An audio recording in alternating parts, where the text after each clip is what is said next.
Gli antichi abitanti di questa zona sapevano usare la pietra in modo straordinario fin dalla preistoria.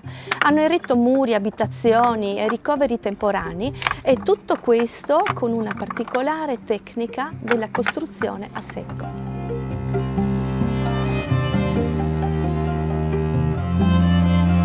Le hische dei ricoveri dei pastori somigliano a tante altre simili che furono costruite principalmente nell'area mediterranea.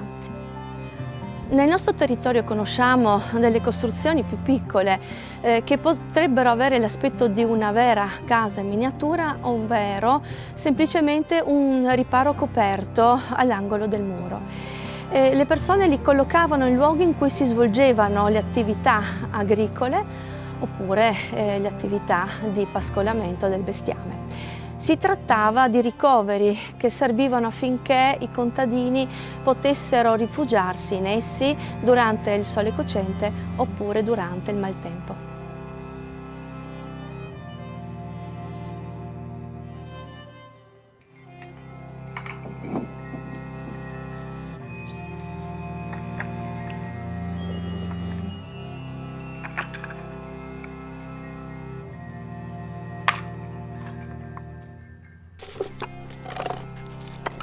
I nostri predecessori, prima di incominciare a fare le hische, le casette, sapevano bene costruire un muro a secco.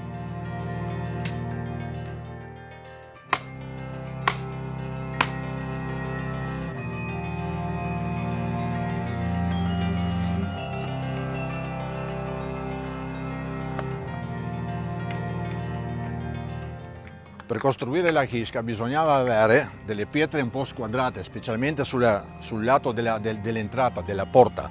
Le pietre devono essere ben stivate una contro l'altra, da una parte e l'altra del muro.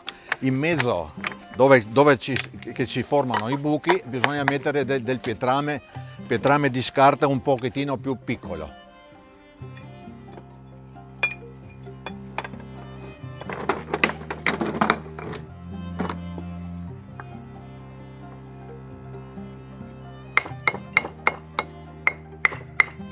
Molto importante, come ho detto prima, sono questi muri qui per costruirli bene, perché sopra viene posata l'architrave che può pesare da 100 a 150 e anche più chili, in maniera che resta fisso sopra.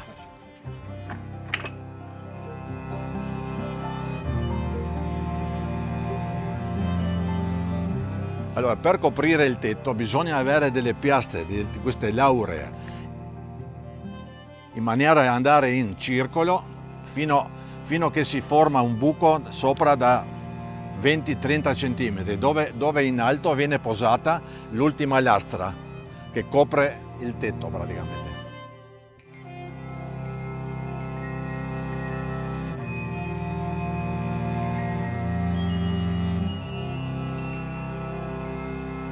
Ecco, è importante quando si copre il tetto, sempre con le piastre come abbiamo parlato prima, bisogna dargli la giusta inclinazione per via dell'acqua in caso di pioggia, che l'acqua scorre giù e va giù per i muri esterni.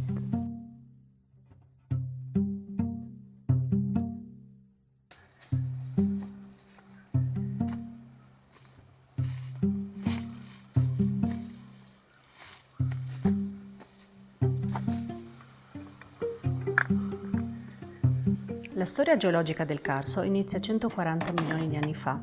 Infatti è allora che si depositano i primi calcari, quelli più antichi, datati del Cretacico inferiore. Poi abbiamo man mano una stratificazione che prosegue fino all'Eocene e poi abbiamo la deposizione del Flysch.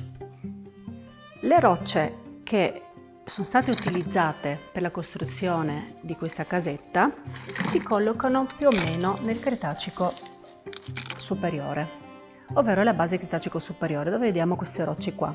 Infatti all'interno troviamo dei frammenti di gusci, di rudiste, che sono dei bivalvi delle conchiglie che vivevano nel Cretacico e si sono estinte insieme ai dinosauri.